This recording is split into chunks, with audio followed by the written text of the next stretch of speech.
ఎందుకు వచ్చావు? సస్పెండ్ అయిన చాలక ఉద్యోగం కూడా పోగొట్టుకోవడానికి వచ్చావా?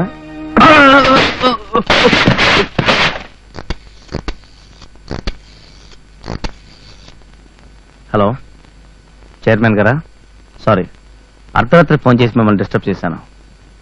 మీకు నమ్మకమైన వాడే మీ కంపెనీలో టీవీలు దొంగిలిస్తున్నాడని నేను చెప్పడానికి వచ్చినప్పుడు మీరు నన్ను అనుమానించి అవమానించారు.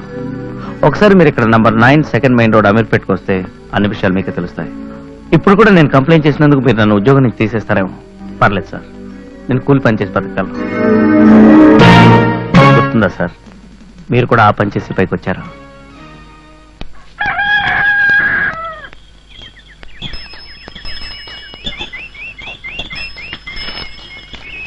పేపర్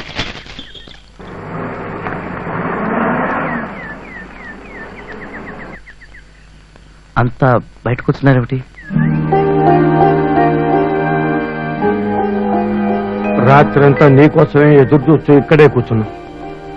ఒరే వెర్రి మాడవా, రాత్రంతా ఎక్కడికి వెళ్ళావా? ఇదేమన్నా ఇల్లు అనుకున్నావా, ధర్మసత్రం అనుకున్నావా? రాత్రి నువ్వు భోజనం చేయకుండా వెళ్ళిపోతే మేమెంత బాధపడ్డామో తెలుసా? రాత్రంతా నీ సప్పసుందరి చుట్టానికి వెళ్ళావా బావా? అల్లుడు, నువ్వు నా కూతురు చేసుకోకపోయినా పర్వాలేదని చెప్పాగా. ఇంతకీ వ్యాపారం గురించి ఏమాలోచించావు?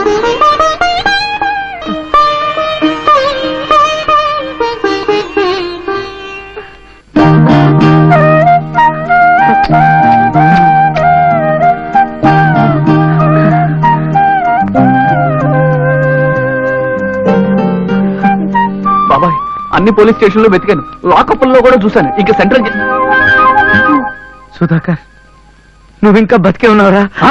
నాకేమైందిరా?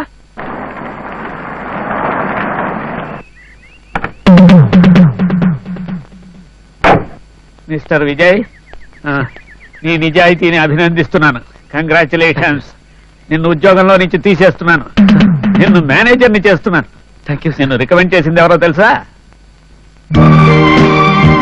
మా స్వప్నకి నువ్వంటే. ఆపండి, 1 minute. మంచి డాక్టర్ కి చూపించుకో. ఈ అమ్మాయి నా మరదలు, నా భార్య. ఒట్టు, నా లెవెల్కి ఈ భార్య కరెక్ట్. ఇప్పుడు చెప్పండి, మీ అమ్మాయికి నేనంటే చాలా గౌరవం. నేను పై చదువులకి అమెరికా వెళ్తున్నాను. ఆ సందర్భంగా మా ఇంట్లో ఒక చిన్న పార్టీ, మీరు తప్పకుండా రావాలి. వద్దండి, మీలాంటి పెద్దవాళ్ళ పార్టీకి మాలాంటి చిన్నవాళ్ళు వస్తే రింగ్ రివర్స్ అయిపోతుంది. రింగా అంటే?